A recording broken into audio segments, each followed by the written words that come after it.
Hi guys, आपका पुनः स्वागत है हमारे चैनल पर। आज का टॉपिक है do we need a portfolio advisor. क्या हमें पोर्टफोलियो एडवाइजर की जरूरत है। हमने अभी तक जितने वीडियोस बनाए हैं जो आपके साथ शेयर किए हैं उसमें हमने चर्चा की थी कि आईपीओस में इन्वेस्टमेंट करना सेफ है क्या।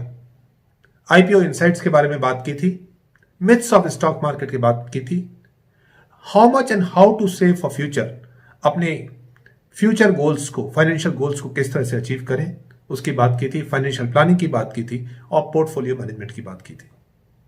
यदि हम समझते हैं कि हम ये सब खुद कर सकते हैं तो definitely we do not need a portfolio advisor. But यदि हमें जरूरत फील होती है कि हम अपने थाउजेंड्स को करोड़्स में कन्वर्ट करें या हम अपने फाइनेंशियल गोल्स को मीट कर पाए तो हो सकता है हमको एक पोर्टफोलियो एडवाइजर की जरूरत पड़े।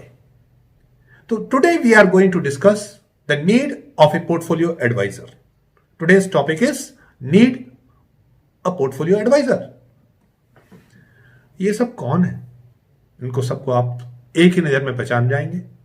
Doctor, architect, advocate, electrician, plumber.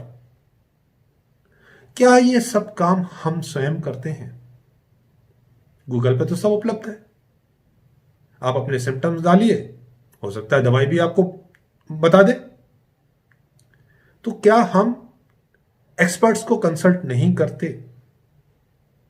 And we consult all these advisors and many more always when we need them. And let us see who are these. ये कौन है? कुछ लोग बोलेंगे ये ब्रोकरेज सर्विसेज है या फाइनेंशियल बिजनेस चैनल्स है। कुछ लोग बोलेंगे ये पोर्टफोलियो भी एडवाइस करते हैं, स्टॉक्स भी एडवाइस करते हैं, स्टॉक एडवाइजर भी हैं। Yes, they are playing a dual role.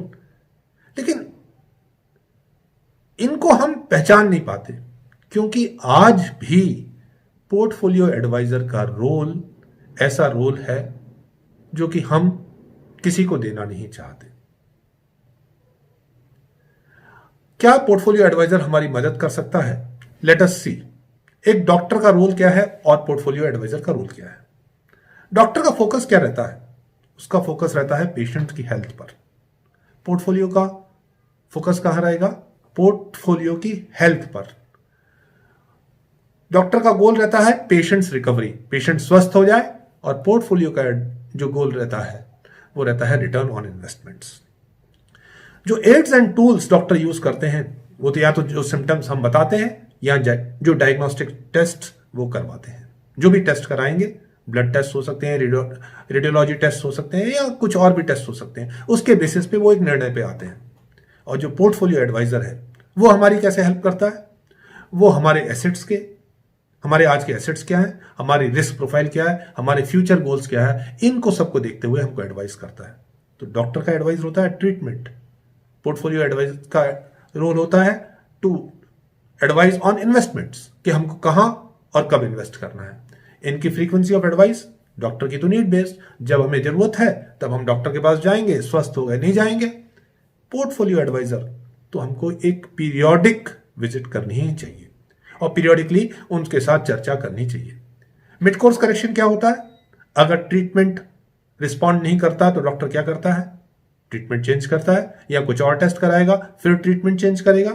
तो पोर्टफोलियो एडवाइजर क्या करता है? वो भी यही करता है कि अगर एनवायरमेंट को देखते हुए पोर्टफोलियो रिस्पॉन्ड नहीं कर रहा हमारे फ्यूचर गोल्स के लिए या फ्यूचर गोल्स की ओर नहीं बढ़ रहा है तो वो मिड कोर्स करेक्शन करता है, पोर्टफोलियो को रीशफल करेगा और देखेगा कि we are able to meet our financial goals. इनकी फी क्या होती है? किसी भी डॉक्टर की फी तो नॉन निगोशिएबल होती है, हम कभी पूछते भी नहीं। जब जाते हैं जो फी होती है हम दे देते हैं। और पोर्टफोलियो मैनेजमेंट में तो हम शायद अगर हम किसी के पास जाएंगे भी तो हम 4 बार डिस्कस करेंगे कि क्या स्ट्रक्चर रहेगा, क्या फी रहेगी, although it is a minuscule of our investments, but we shy away with this little fee also. What matters doctor के लिए क्या मैटर करता है, या डॉक्टर किस में एक्सपर्ट होना चाहिए, उसको एक बॉडी की पूरी अंडरस्टैंडिंग होनी चाहिए, या जिस फील्ड में वो एक्सपर्ट है, कार्डियोलॉजिस्ट है तो हार्ट का है, अगर जिस भी फील्ड का वो एक्सपर्ट है उसकी उसको एक्सपर्टाइज के बारे में, अगर जनरल फिजिशियन है तो of course of the body, general surgeon है तो of course of the surgery of the entire body, और अगर एक्सपर्ट सर्जन है फॉर ए पर्टिकुलर ऑर्गन तो उसमें उसकी स्पेशलाइजेशन रहती है। ऐसे ही पोर्टफोलियो एडवाइजर की एक उसको बिजनेस जिसमें वो सजेस्ट कर रहा है इन्वेस्ट करने के लिए, उसकी एक अंडरस्टैंडिंग होनी चाहिए, एनवायरनमेंट की अंडरस्टैंडिंग होनी चाहिए कि इस एनवायरनमेंट में कौन सा बिजनेस चलेगा। तो ये भी अपने आप में डिफरेंट एक्सपर्ट्स होते हैं जो डिफरेंट सेक्टर्स में काम करते हैं। तो टाइमली एडवाइस काउंट्स, चाहे वो डॉक्टर की एडवाइस हो, चाहे एडवोकेट की एडवाइस हो, प्लम्बर से कुछ प्लम्बिंग करानी हो, इलेक्ट्रिशियन से ठीक कराना हो, अगर हमने टाइमली एडवाइस नहीं ली तो वी हैव टू पे for it. And timely advice means right advice eight right time. तो ऐसे ही पोर्टफोलियो में भी अगर हम एक पोर्टफोलियो के एडवाइजर की right advice eight right time लेते हैं तो definitely our portfolio can give much better returns. तो जस्ट एक एग्जांपल लेते हैं जिनको मैं फॉलो करता हूं या जिनके सौजन्य से मैं आपके सामने ये वीडियोस प्रेजेंट कर रहा हूं, smart VRC. They are into research और इनका एक प्रोडक्ट है स्मार्ट बिलियनियर पिक, जिसको हमने कई बार चर्चा की है स्मार्ट वीआरसी की इस प्रोडक्ट की, जिसका कि अगर CAGR 25.5% से भी ऊपर रहा है। पिछले 30 मई 2001 को 1 लाख रुपए के इन्वेस्टमेंट से शुरू हुआ था और ये आज 85 लाख से ऊपर है, टू बी वेरी स्पेसिफिक 85.69। अगर इसी को BSE सेंसेक्स से कंपेयर करते हैं तो 1 लाख का इन्वेस्टमेंट BSE सेंसेक्स में पिछले उसी 19 साल में लगभग 12 लाख का किटी दी होती। और स्मार्ट बिलियनियर पिक्स ने जो, और ये जो पोर्टफोलियो है, यहाँ जो स्टॉक का एक बास्केट है, वो हर वेडनेसडे को एडवाइस होता है। It can be a no change also. तो हर Wednesday at 11 the smart VRC suggest a stock to be bought और टू बी सोल्ड, और there can be a no change in the basket. अगर हम पिछले 9 महीने की परफॉर्मेंस देखें, 23 मार्च को जिस दिन सेंसेक्स क्रैश कर गया था, 26,000 के आसपास आ गया था, उस दिन से लेकर आज तक, पिछले वर्किंग डे तक, पिछले मार्केट डे तक, सेंसेक्स ने जो रिटर्न दिया है वो अपने आप में बहुत ही इंप्रेसिव है, 80.75%। और जो स्मार्ट बिलियनियर पिक्स ने, जो इस बास्केट ऑफ स्टॉक्स ने जो रिटर्न दिया है, वो उससे भी कहीं ज्यादा इंप्रेसिव है। उसने 104.15% का रिटर्न दिया है, यानी कि 24% ज्यादा सेंसेक्स से। और अगर हम अब स्टॉक से स्पेसिफिक की बात कर लेते हैं, बजाज फाइनेंस, ये स्मार्ट गेन्स में, जिसमें कि स्मार्ट बिलियनियर पिक भी एडवाइस होती है हर सैटरडे को। स्मार्ट गेन एक रिसर्च न्यूज़लेटर है जो हर सैटरडे को, हर वेडनेसडे को आता है, आई एम सॉरी। वो 8 जुलाई को सेल एडवाइस किया था, ये पोर्टफोलियो, ये बास्केट ऑफ स्टॉक्स में था, और इसको सेल किया था 3,306 रुपीज पे, जो कि अगर हम देखें लगभग 2,000 से नीचे आ गया था स्टॉक जब मार्केट क्रैश किया था, और ये लगभग 60% बढ़ गया था, तब इसको सेल के लिए एडवाइस किया गया था। और जब स्टेगनेंट रहा स्टॉक काफी दिन तक, और जब इसमें फर्दर स्कोप दिखा, तो सिर्फ 3 महीने के अंतराल में, यानी कि 28 अक्टूबर को स्टॉक को एडवाइस किया गया 3486। Since then the stock has not look back and we know now it is trading at 5200 plus. और 28 अक्टूबर से लेकर 18 दिसंबर तक इसने रिटर्न दिए हैं 1.5 times. Now as we were discussing कि हर वेडनेसडे को स्मार्ट गेन्स में एक स्टॉक सजेस्ट होता है, तो उसकी मार्च की हम परफॉर्मेंस देखते हैं। 25 मार्च, 23 मार्च को मार्केट क्रैश किया था। It requires guts to suggest buy on 25th March. Yes, smart gains suggested to buy FDC at 187 rupees, and since then till the last working day, that is 18th December, it has given a return of 1.85 times. Another stock in another week, 1 अप्रैल को, 25 मार्च के बाद 1 अप्रैल Wednesday है, इस दिन ज्योति labs को suggest किया गया 93 rupees पे और इसने रिटर्न दिया 1.54 times. Saint Gobain next week 8 अप्रैल को सजेस्ट हुआ 34 रुपीज पे और इसने रिटर्न दिया है 1.9 times. Similarly Maharashtra scooter next Wednesday 15 अप्रैल को सजेस्ट हुआ 2275 पे और इसने रिटर्न दिया है 1.7 टाइम्स। एक और स्टॉक देखिए 22 अप्रैल को, तो हमने जो जर्नी देखी है 25 मार्च से 22 अप्रैल, 5 stocks every Wednesday, only 1 stock, और इस दिन मारुति रिकमेंड किया गया था 5035 पे और इसने भी रिटर्न दिया है 1.5 टाइम्स। So very impressive. ये अगर आप परफॉर्मेंस स्वयं रिपीट कर सकते हैं या इससे बेहतर परफॉर्मेंस ला सकते हैं तो आपको पोर्टफोलियो एडवाइजर की जरूरत नहीं है। ये तो मैंने जस्ट एक एग्जांपल लिया है। This is not a recommendation to come to a smart VRC. I am just sharing with you the need of a portfolio advisor. इनका स्मार्ट वीआरसी का एक और प्रोडक्ट है स्मार्ट मल्टीबैगर, जो कि रफली 20 दिन में, इसका कोई फिक्स पीरियोडिसिटी नहीं है, 20 दिन में एक स्टॉक रिपोर्ट लेके आते हैं और लगभग साल में देखा जाए तो 20 एक रिपोर्ट्स आती हैं, 15 से 20 या 18 से 20, और उसमें स्टॉक्स एडवाइस होते हैं।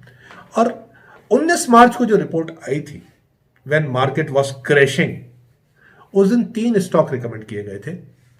एडवांस्ड एंजाइम्स एट 104 और 18 दिसंबर को इसकी प्राइस है 341, 3.3 टाइम्स। उसी रिपोर्ट में मदरसन सुमी 60 रुपीज पे, जो कि स्टॉक कंटिन्यूसली गिर रहा था, और 18 दिसंबर को प्राइस है 157 plus, returns of 2.6 times. Cheviot company 488 rupees पे, सेम 19 मार्च को 689 is the price on 18 December, returns of 1.4 times. 25 March को अनदर रिपोर्ट जिसने रिकमेंड किया कैप्रीहंस इंडिया, कितने रुपए पे? 27 रुपए पे, और स्टॉक की 18 दिसंबर को प्राइस थी 79.4, 2.9 times. So those who are with smart VRC, either with smart gains or with smart multi-baggers, there are other products also. You can go to the site and see their products, see our products. You will find they have given a very impressive performance. और हमने शुरू में ही देखा कि जो average CAGR है 19 साल की स्मार्ट बिलियनियर पिक की, वो है 25.5% प्लस। तो what is the key takeaway? A good portfolio advisor, ये हम अगले वीक्स में हम चर्चा करेंगे। हम पहले तो आपकी इनसे भी परिचय कराएंगे जो इनके रिसर्च हेड हैं या प्रोप्राइटर भी हैं, मिस्टर अनिल असनानी, उनसे हम चर्चा कराएंगे शीघ्र ही। और तो गुड पोर्टफोलियो एडवाइजर का रोल क्या है? ही और she can help in optimising returns and minimising risks by giving timely advice and managing portfolio. वो हमारे बिहाफ पे पोर्टफोलियो मैनेज करते हैं। अभी एक एग्जांपल और देता हूं, Sundaram finance holdings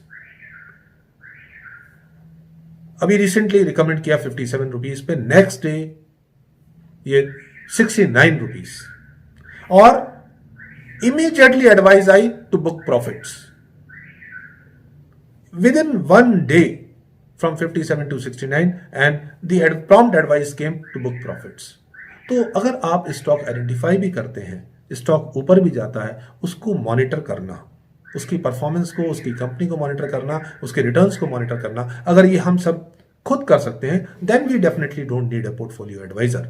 but if we can not do it, a portfolio advisor can help us. तो नेक्स्ट वीक्स में हम जो वीडियो देखेंगे, पोर्टफोलियो एडवाइजर किस तरह का होना चाहिए, या हमें उसमें कौन से एट्रीब्यूट्स होने चाहिए जो कि देखने चाहिए before holding hands with a portfolio adviser. तो as usual, learning from experts, there have been a lot of lucky sprinters in history. छोटी रेसेस में बहुत लकी स्प्रिंटर्स होते हैं. कई बार हम भी एक स्टॉक आइडेंटिफाई करते हैं और वो स्टॉक परफॉर्म भी कर जाता है, तो हम सोचते हैं हम एक्सपर्ट हैं. बट कोई लकी मैराथनर नहीं होता. उसके लिए प्लानिंग, परसिवेरेंस चाहिए मैराथन जीतने के लिए. 19 साल की जर्नी हमने देखी. 19 साल की जर्नी में 25.5% इस तरह के परफॉर्मेंस के लिए हमको एक अच्छे पोर्टफोलियो एडवाइजर की जरूरत पड़ सकती है. ये मैर्गो क्या कहते हैं? From my experience the best advisors help in 3 ways. Encourage you to look at the problem or the opportunity from multiple angles. Help you balance the tug of the short term with the important long term priorities. आपके short term और long term goals को manage करते हैं. And ask the tough questions you need to know to reach the best solution. तो पूरी portfolio management के लिए help करते हैं. पूरा जो पोर्टफोलियो है उसको मैनेज करने के लिए पोर्टफोलियो एडवाइजर मैनेज करता है.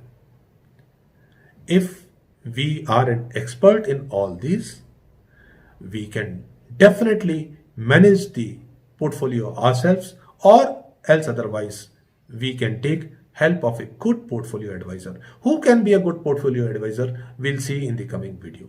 Thank you very much, friends, for your suggestions and for your appreciation. Thank you.